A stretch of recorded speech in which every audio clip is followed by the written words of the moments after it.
네, 이번 순서는 정치권 동향과 정치 이슈에 대해서 속 시원히 이야기 나눠보는 시간입니다. 정치 쇠평. 이 시간 함께하는 두 분입니다. 먼저 뉴시스의 국일용 광주전남 취재본부장님 나오셨습니다. 안녕하십니까? 네, 반갑습니다. 조선대학교 정치외교학과 공진성 교수 나오셨습니다. 안녕하십니까? 네, 반갑습니다. 정치 쇠평에서 첫 번째 다룰 내용이 민주당 얘기를 한번, 더불어민주당 얘기를 한번 해봤으면 하는 게, 여론조사가 지금 오늘부터 실시가 돼요. 더불어민주당은. 어떤 여론조사입니까? 공천 적합도 조사라고 하는데, 네. 공천 심사에는 몇 가지 절차들이 있어요. 네. 서류 심사, 또 뭐 현지 실사, 면접이 있는데 그중에 가장 중요한 게 공천 적합도 조사입니다. 그러니까 지난달에 28일까지 후보 등록을 마감을 했는데, 광주와 전남에서는 56명, 56명이 민주당에서 했습니다. 그들을 상대로 공천 적합도 조사를 하는 것이죠. 그런데 이게 왜 중요하냐. 네. 적합도 조사가 갖는 평점의 포션이 40%로 가장 많습니다. 나머지가 뭐 당의 기여도, 뭐 정체성, 또 도덕성, 면접, 또 의정활동 평가 이런 것들이 있는데 그건 한 10에서 15% 정도 되거든요. 또 민주당 경선은 2인 경선을 원칙으로 합니다. 그런데 변별력이 없을 경우에는 3인 경선까지 허용을 하도록 돼 있는데, 이 적합도 조사에서 1, 2위 간의 격차가 20%포인트 이상 차이가 나거나 또는 종합평점에서 30점 이상 차이가 나게 되면 단수 공천을 하게 됩니다. 2위, 3위는 컷오프 되는 것이죠. 아예 너무 격차가 크니까. 그렇습니다. 단수로 경쟁력이 없다라고 보는 것이죠. 그래서 이번 공천 적합도 조사가 아주 중요하게 후보들은 그렇게 받아들이고 있는 것입니다. 그럼 앞으로 경선까지 일정이 어떻게 되는 겁니까? 2월 20일을 전후해서 이제 1차 컷오프 명단, 또 단수 공천 지역, 2, 3인 경선 지역, 그리고 나가서 전략 공천 지역까지 이렇게 발표할 수 있다고 봅니다. 그 시점이 2월 20일 정도 되고요. 또 2인 경선, 3인 경선 지역 같은 경우는 경선을 치러야 하지 않겠습니까? 그 시점이 2월 말 3월 초. 흔히들 2말 3초라고 하는데 그쪽으로 예상이 되고 있고, 다만 광주 전남의 민주당 지지도가 높고 또 후보들 간의 경쟁이 아주 치열하다 보니까 광주 전남 지역을 예년 선거에서 보면 조금씩 늦어져 왔어요. 이번에도 아마 3월 초를 좀 더 넘길 수도 있지 않을까, 이런 예상들이 있습니다.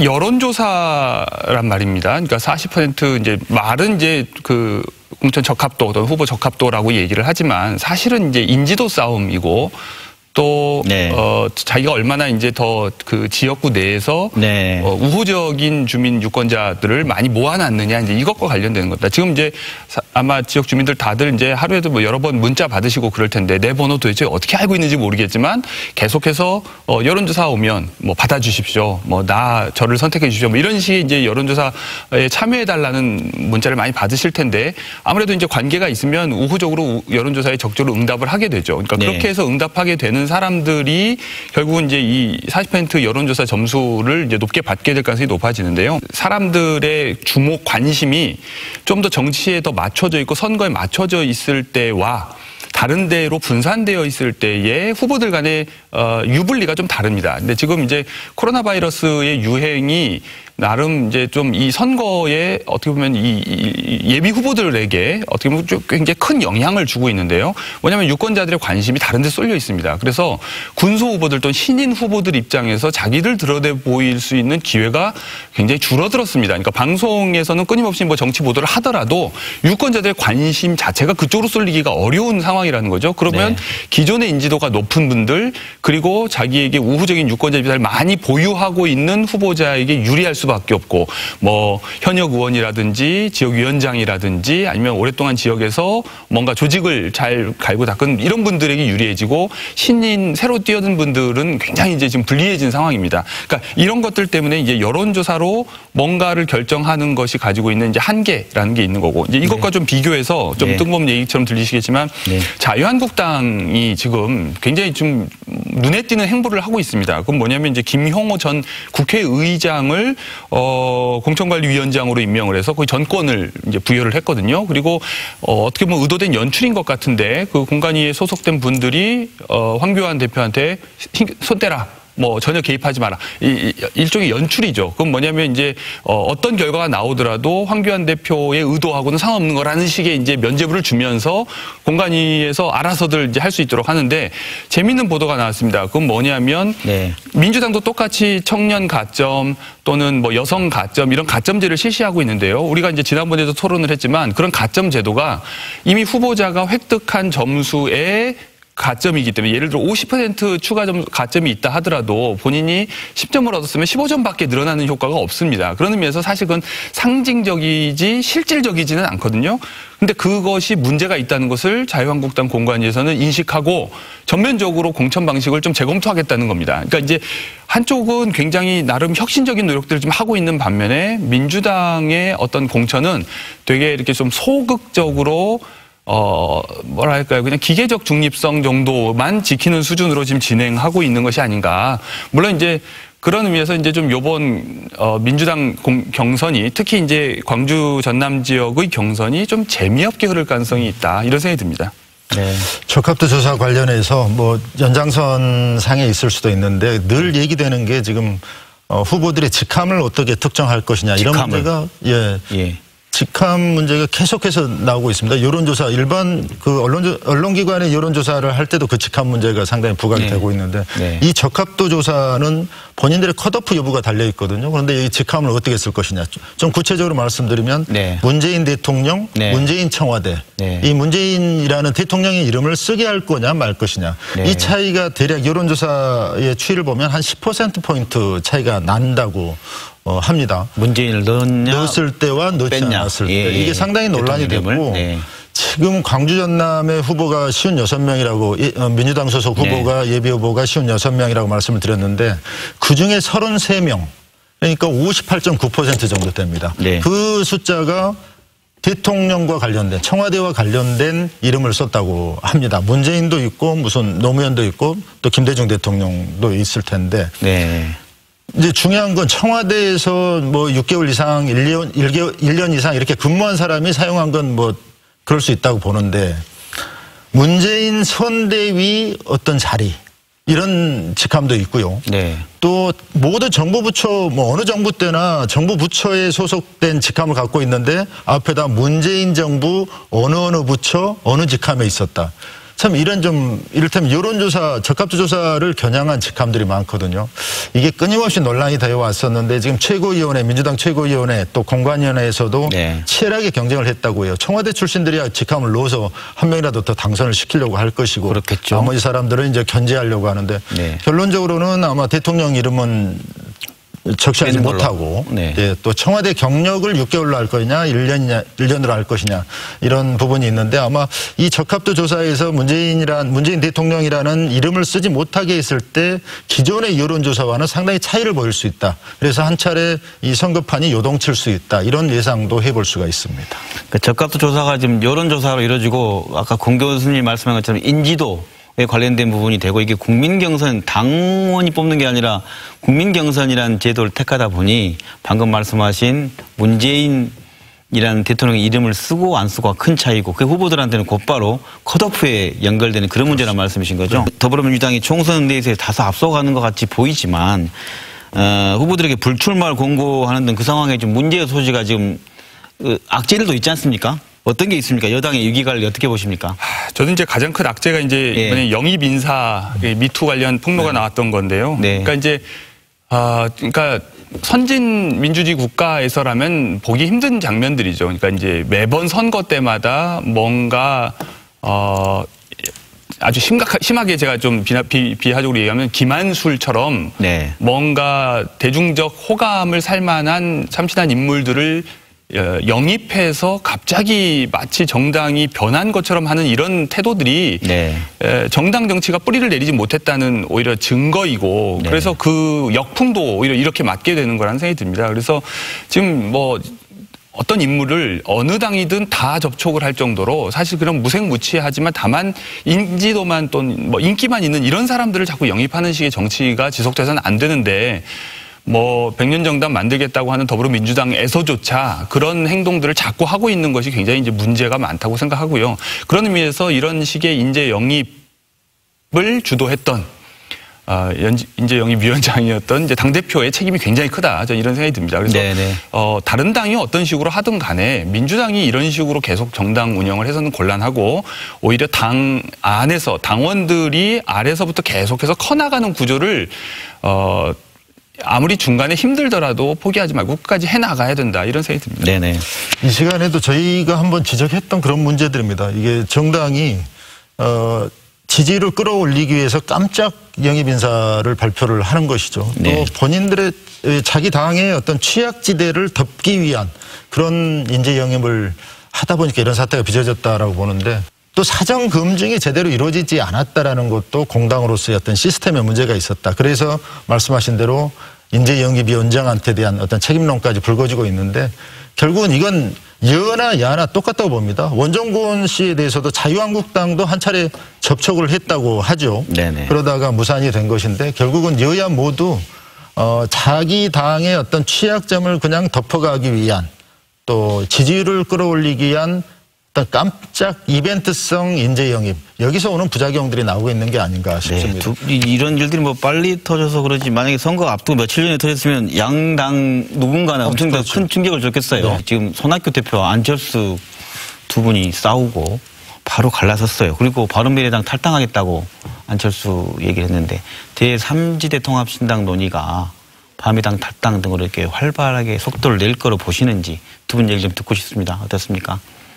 안철수 대표가 바른미래당에 그냥 잔류하는 것보다는 바른미래당과 대한신당과 민주평화당의 합당 논의는 조금은 더 활발해질 가능성이 높아진 것인 것 같습니다. 왜냐하면 이 세 당이 합치는 데에 가장 큰 걸림돌이 사실상 안철수 대표였기 때문에 안철수 대표가 탈당을 선언한 것은 분명히 이제 이 통합 논의에는 플러스 작용을 할 건 분명하죠.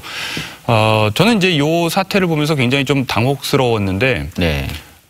일단은 이제 최근에 일어난 일을 통해서 이제 역으로 과거의 일을 해석을 다시 해봐야 되는 거죠. 그런데 안철수 대표가 들어와서 사실상 이제 손학규 대표하고의 충돌 후에 이제 탈당을 선언한 이 과정은 거의 그냥 탈당의 명분을 만들기 위한 것 이상이 아니었던 것이 아닌가 뭐 이런 생각이 들 정도입니다. 그러니까 굳이 뭐 바른미래당에 있으려는 노력도 안 한 것 같고 손학규 대표를 설득하려는 노력도 안 하는 것 같고 그러니까 굉장히 안타까운 것은 항상 한국 정치 이제 고질병 중에 하나가 대통령제가 가지고 있는 어떤 약간의 문제라고도 할 수 있는데 의회를 우회해서 곧바로 국민에게 소통하려고 하는 그런 것들이 계속해서 이제 의회를 정정의 장소로도 만들고 그리고 무기력하게 만들고 뭐 이렇게 만든다는 이제 비판들이 있었습니다. 안철수 대표가 보여주는 모습이 정확히 그런 식이었습니다. 그러니까 중간에 있는 어떠한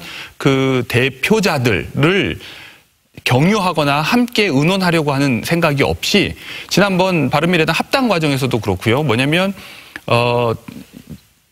전 당원에게 직접 물어가지고 이걸 돌파하겠다. 그러니까 이제 그 중간에 있는 뭐 대표자들을 믿지 않겠다는 거죠. 그러니까 언제나 자신의 의지를 관철시키기 위한 수단으로만 국민을 이용하는. 그러니까 자기는 이제 국민의 목소리에 언제나 응한다고 얘기를 하지만 그것은 뒤집어서 얘기하면 국민의 목소리를 빙자해서 자신의 의지를 관철하는 방식이고 그렇게 해서 사실상 여러 다른 많은 국민을 대표하는 사람들과의 타협 자체를 거부하는 방식입니다. 이번에 정확하게 이제 그 모습이 드러나서 이렇게 비타협적이고 일방적으로 국민의 이름으로 자기의 의지만을 주장하는 사람이 앞으로 어떻게 이렇게 좌우가 분열되어 있는 정치를 통합하는 정치를 하겠다고 주장할 수 있는지가 굉장히 의심스러워졌고 네. 그런 의미에서 굉장히 자기가 한 말과 모순되는 행동들을 지금 보이고 있다. 네. 그래서 오히려 이제 안철수 대표를 포함하는 보수 대통합이 어떤 식으로 뭐 진척될지는 모르겠지만 반대로 안철수 대표가 빠진 지형에서 제3지대 통합은 그나마 조금이나마 더 이제 가능성이 더 높아진 것이 아닌가 이런 생각이 듭니다. 네. 안철수 전 의원을 빗대서 이런 얘기를 하더라고요. 탈당 전문, 신당 창당 전문이다라고 하는데 네. 과연 성공할 수 있을까 싶기도 해요. 다만 안철수와 손학규가 이렇게 충돌했을 때 호남의 신당은 과연 어떤 영향이 있을 것인가 이런 부분에 네. 좀 한번 논의를 좁혀보면 네. 저도 좀 더 활발해질 수 있다 이렇게 생각을 합니다. 그 시점으로 다시 한번 돌아가 보면은요. 네. 안철수와 손학규가 정면으로 충돌했던 시점.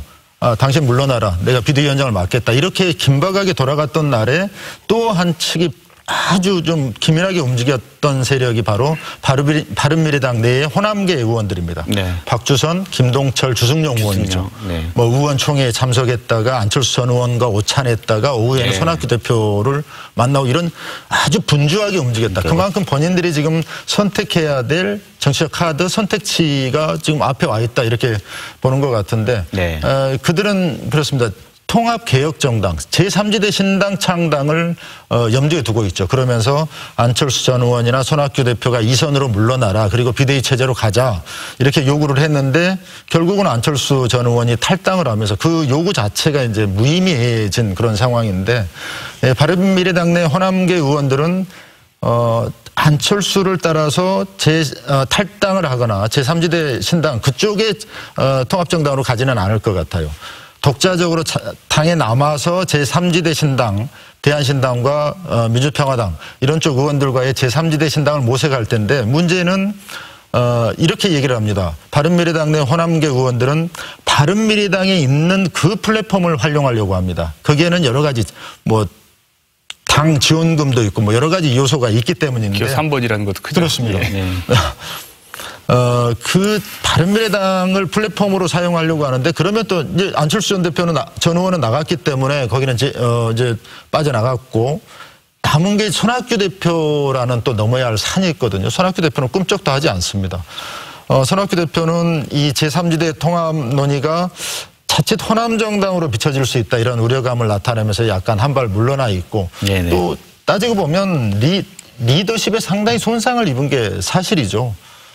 또 보면 안철수 전 의원이 지금 추진하는 신당에도 호남계 의원들은 참여할 수가 없는 그런 상황인데 결국은 박주선, 김동철, 주승용 의원, 바른미래당 내 호남계 의원들은 손도 아니고 안도 아니고 독자적으로 남아서 제3지대 신당을 모색할 것인데 그게 조금 더 빨라질 수 있겠다라는 생각을 해봅니다. 안철수의 독자 노선은 경쟁력이 있을까요? 어떻게 생각하십니까?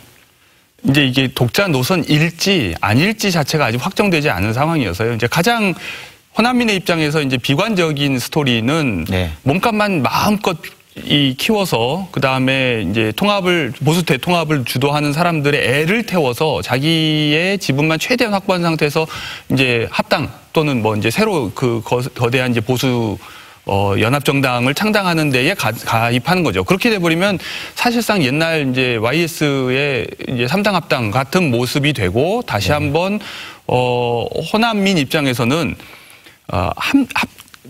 뭐랄까요?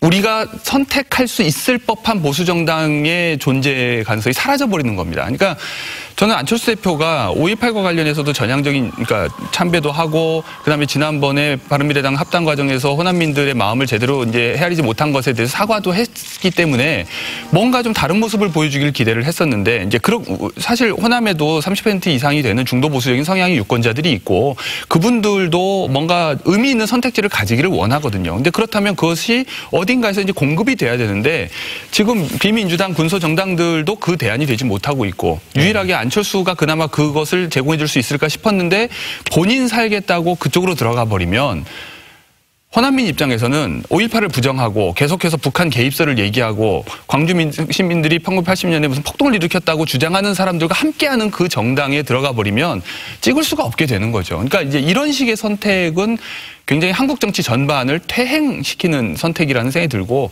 저는 이제 독자 노선을 걸어줬으면 좋겠는데 과연 독자 노선을 걸을 만한 만큼 어떤 강단이 있는 건지는 사실 잘 모르겠습니다.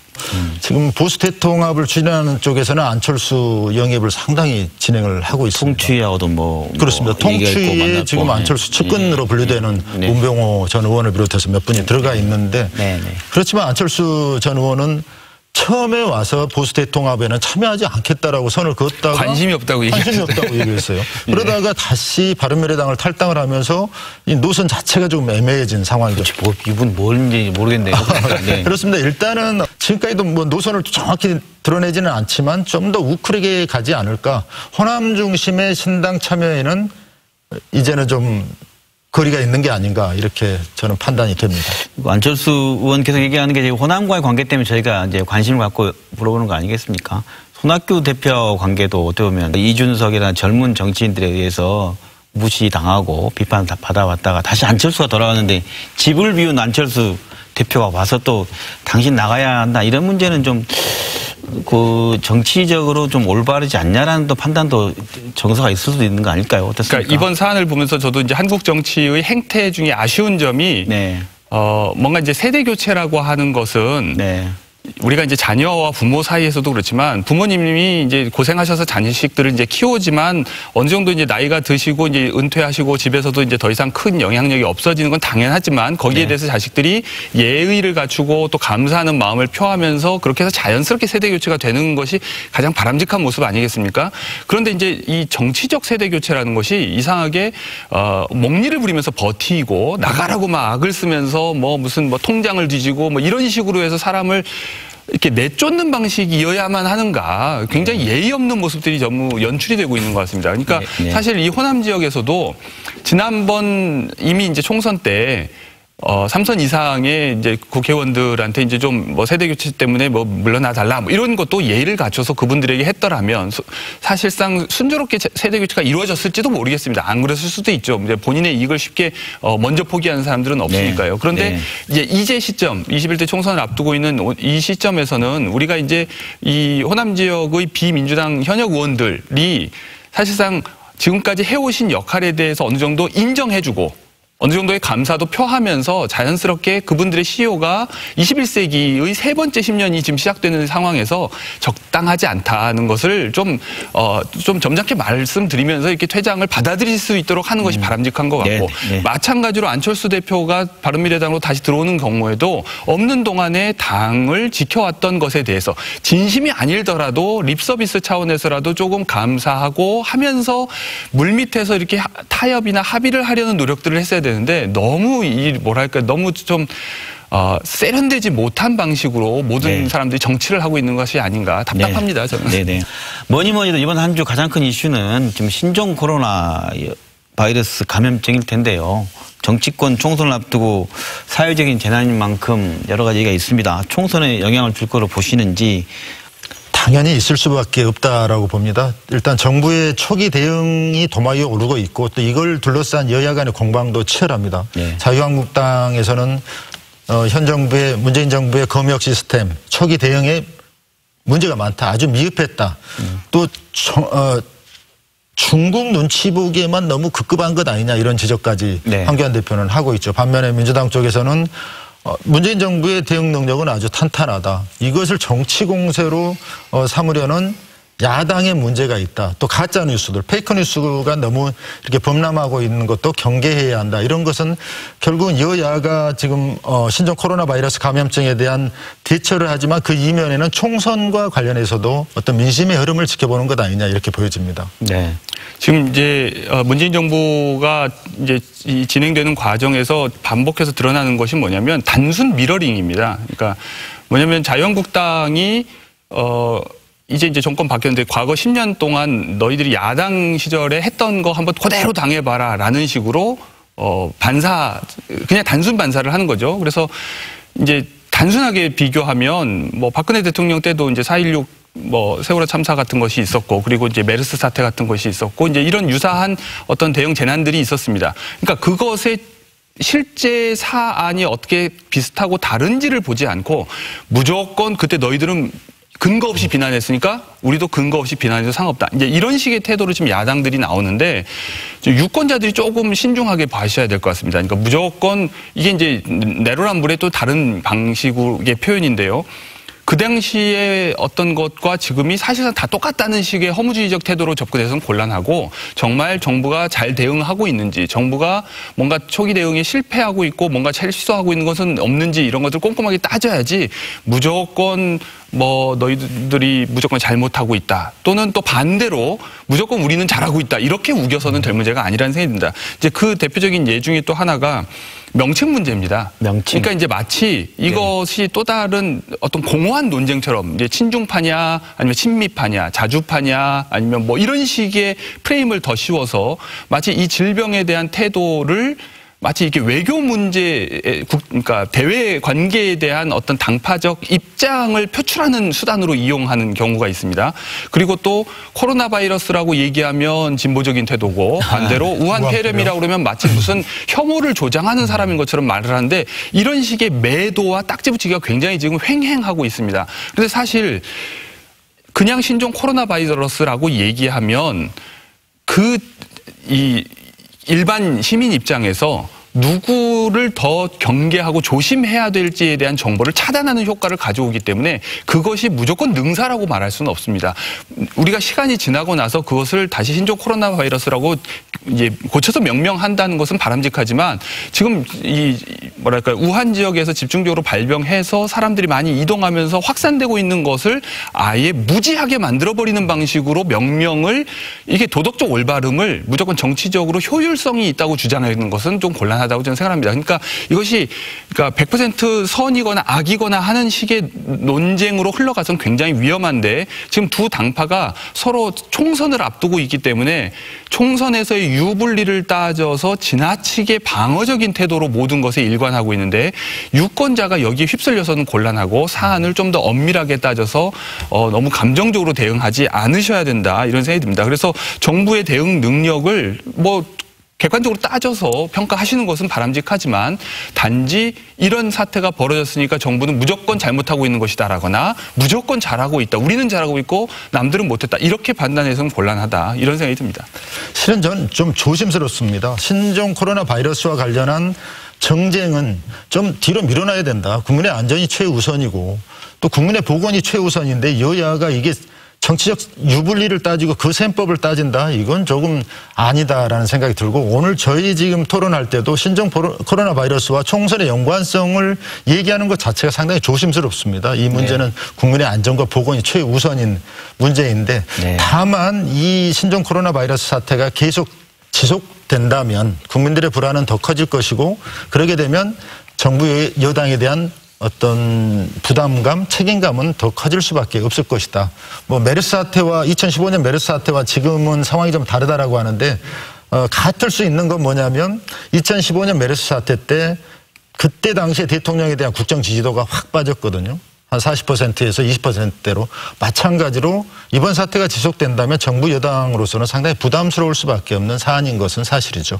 이번 주 정치권 어떻게 보면 참 좋았다 하는 업다운이라든가 이건 좀 망한 것 같다 하고 엄지를 아래로 내리는 걸 이런 가장 눈에 띄는 인물이나 이슈 두 분이 정치세평 전문가로서 하나씩 한번 꼽아 주신다면 이걸로 좀 마무리 짓도록 하죠.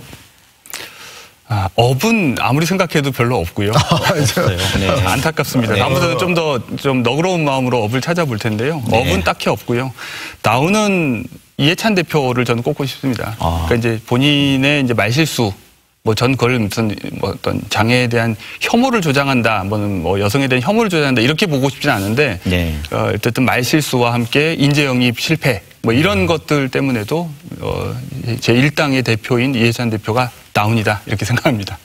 저는 교수님께서 업뉴스를 말씀하시면 저는 다운뉴스를 제가 하겠습니다 이러려고 했는데 우리 지역의 한 지역구에서 선대본부장의 갑질 의혹이 불거졌어요.